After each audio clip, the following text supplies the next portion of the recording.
రాయలసీమ జిల్లాలో ప్రధాన వాణిజ్య పంట వేరుశెనగ సాగు నానాటికి తగ్గిపోతోంది. వర్షాధారం కింద పెద్ద ఎత్తున సాగువాల్సిన వేరుశెనగ పంట వేయడానికి రైతులు భయపడుతున్నారు. ఒకప్పుడు ఇష్టంగా సాగు చేసిన పంట నేడు వారి పాలిటి శాపంగా ఎందుకు మారుతోంది? సీమ జిల్లాల్లో మెట్ట సేద్యం కింద పంటల సాగు విస్తీర్ణం తగ్గిపోవడానికి, వందల ఎకరాలు బీళ్లుగా మారడానికి కారణాలేంటి?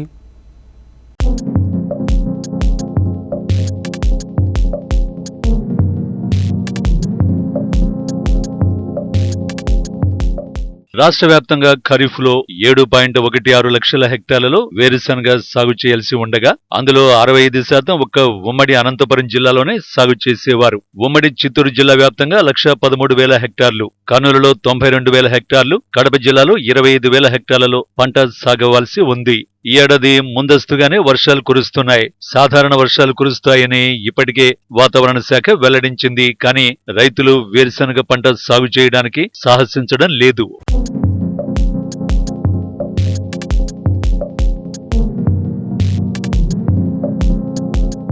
గడిచిన 10 ఏళ్లలో 6 ఏళ్లు కరువు బారిన పడిన రైతులు పీకల్లోతో అప్పుల్లో కూరుకుపోయారు. కనీసం పెట్టుబడులు తిరిగి రాలేదు. 3 ఏళ్లు సాధారణ వర్షపాతం కురిసిన పంటల దిగుబడి పెద్దగా రాలేదు. ఒక సంవత్సరం అధిక వర్షపాతంతో పంటలు పూర్తిగా తుడిచిపెట్టుకుపోయి గతంలో ఒక అనంతపురం జిల్లాలోనే 6 లక్షల హెక్టార్లకు పైగా వేరుశెనగ పంట సాగయ్యేది. కానీ ఏ ఏటికా ఏడు పంటల సాగులో రైతులు నష్టాలు మూటగట్టుకోవడం, పెట్టుబడులు చేతికి రాక అప్పుల్లో కూరుకుపోవడంతో నానాటికి సీమ జిల్లాలో వేరుశెనగ సాగు గణనీయంగా తగ్గుతోంది. సకాలంలో 3 వర్షాలు కురిస్తే పంట దిగుబడి వచ్చే వేరుశెనగ రాను రాను రైతులకు గుదిబండగా మారుతోంది. పెట్టుబడులు పెట్టి సాగు చేసిన పంటలు చేతికి రాకపోవడంతో అన్నదాతలు సర్వం కోల్పోయి కూలీలుగా మారారు. లక్షల మంది రైతులు ఇతర రాష్ట్రాలకు పనుల కోసం వలస వెళ్లారు. తాజాగా వేరుశెనగ సాగుకు పెట్టుబడులు పెట్టలేక ప్రత్యామ్నాయ పంటలు ఆముదం, కంది వంటివి సాగు చేస్తూ కాలం వెళ్లదీస్తున్నారు.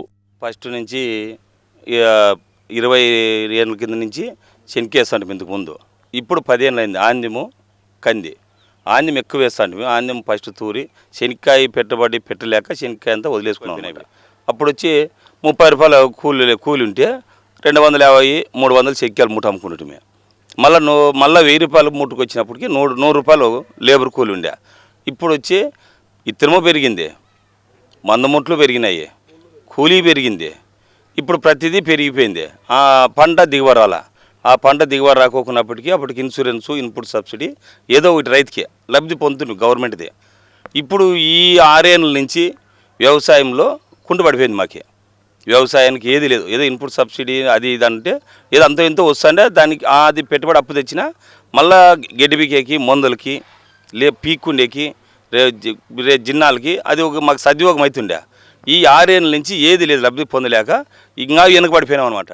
విత్తనం సాగు మొదలు ఎరువులు, పంట కోత వరకు పెట్టుబడితో కూడుకున్న పంట కావడం, కూలీల సమస్య అధికంగా ఉండడంతో సాగు చేయలేక రైతులు ఇబ్బందులు ఎదుర్కొంటున్నారు. ప్రభుత్వం నుంచి వేరుశెనగ రైతులకు సరైన ప్రోత్సాహకం రాకపోవడం నానాటికి దిగుబడులు తగ్గిపోవడానికి కారణంగా చెబుతున్నారు. ప్రభుత్వం నుంచి రావాల్సిన పంట నష్ట పరిహారం, బీమా వంటి ప్రోత్సాహకాలు రైతులకు సకాలంలో అందకపోవడం, తగిన సహకారం లభించక మెట్ట సేద్యానికి రైతులు దూరమవుతున్నారు. సాగు భారమై వందల ఎకరాల భూములు బీళ్లుగా వదిలేస్తున్నారు. ఇంతకుముందు అంతా వేరుశెనగ పండించే వాళ్ళము, అంతా రెడ్ సాయిలే మాకు ఉండేది. ఇప్పుడు వచ్చి మేము కంది, ఆముదం, క్యాస్టర్ ఇవి 2 వేస్తున్నాం. శనక్కాయ, వేరుశెనక్కాయ వేయడం వల్ల ఎక్కువ పెట్టుబడితో ఎక్కువ లాస్ అవుతున్నారు రైతు. ఆముదాలు అయితే కొంచెం తక్కువ పెట్టుబడే, తక్కువ ఆధిక్యమే, కానీ కన్ఫామ్గా పంట వచ్చేకి అవకాశాలు ఎక్కువ ఉన్నాయి. ఆర్థికంగా నలిగిపోయినారు రైతు అనేవాడు పల్లెల్లో ఎక్కడా లేరు. అనంతపురం జిల్లాలో చాలా ప్రతి ఒక్క రైతుకి లాసే తప్ప లాభం ఎక్కడా లేదు. ఎక్కడైనా కూడా గ్రౌండ్ నట్ అయినా, రెడ్ గ్రామ్ అయినా, ఏదైనా కూడా అంతా పోయింది. సీమ జిల్లాలో వర్షాధారం కింద ఏటా వేరుశెనగ సాగు చేయడంతో రైతులు తీవ్రంగా నష్టపోయారని అధికారులు చెబుతున్నారు. దిగుబడులు తగ్గిపోవడం, ప్రకృతి సహకరించకపోవడంతో రైతులు నష్టాలు చవిచూస్తున్నారని చెబుతున్నారు. మేలు రకం విత్తనాలు సాగు చేసినా కరవు పరిస్థితులు అన్నదాతల్ని వెంటాడటం అనంత లాంటి జిల్లాల్లో వ్యవసాయంపై తీవ్ర ప్రభావాన్ని చూపుతోందంటున్నారు. 2001 నుంచి ఇప్పటి వరకు చాలా సందర్భాల్లో, చాలా సంవత్సరాల్లో రైతులు మరి ప్రతి సంవత్సరము ఈ వర్షాభావం వల్ల కానీ, మరి ఈ లేబర్ ఖర్చులు పెరగడం వల్ల కానీ, ఇతరత్ర ఖర్చులు ఎక్కువై మరి రైతుకు ఆశించిన స్థాయిలో మరి రాబడులు రాక నష్టపోవడం జరిగింది. అందుకు రైతులు కూడా ఈ మధ్యకాలంలో ఎక్కువ వేరుశెనగ వైపు మొగ్గు చూపడం లేదు. అలాగే ప్రభుత్వం నుంచి అరకుర సాయం అంటే ఈ వాతావరణ సంబంధ ఇన్సూరెన్స్ పరంగా కానీ నష్టపరిహారం కానీ కొన్ని సందర్భాల్లోనే కొన్ని సంవత్సరాల్లోనే ఇవ్వడం జరిగింది. ఫలసాయం బదులు అప్పులు మిగులుతున్నాయి. మెయిన్ కారణం ఈ వర్షాభావం వల్ల, మెయిన్ వర్షాభావం.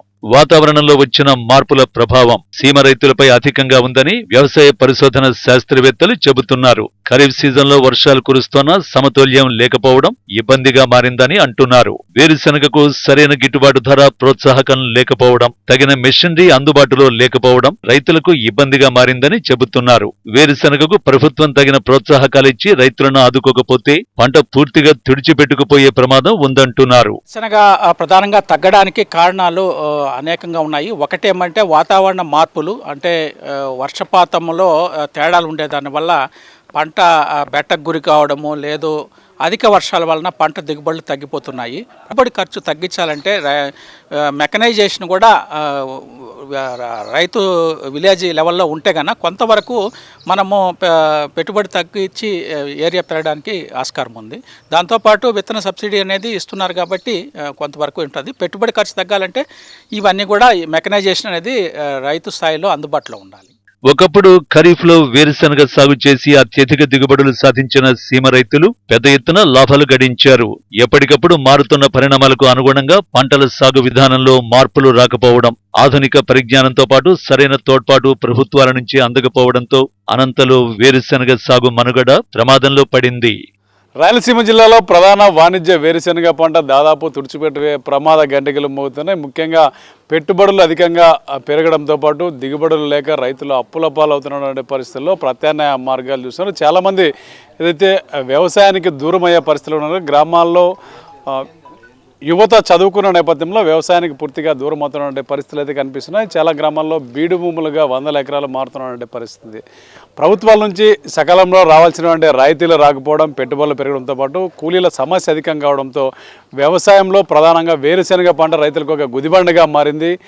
కేంద్ర రాష్ట్ర ప్రభుత్వాల నుంచి రావాల్సినటువంటి పూర్తి స్థాయిలో రాయితీలు ఇచ్చి రైతులను ఆదుకుంటే తప్ప వేరుశెనగ రైతు గట్టెక్కేటువంటి పరిస్థితి లేని నేపథ్యంలో పూర్తిగా వేరుశెనగ సాగు ప్రమాదంగా మారింది.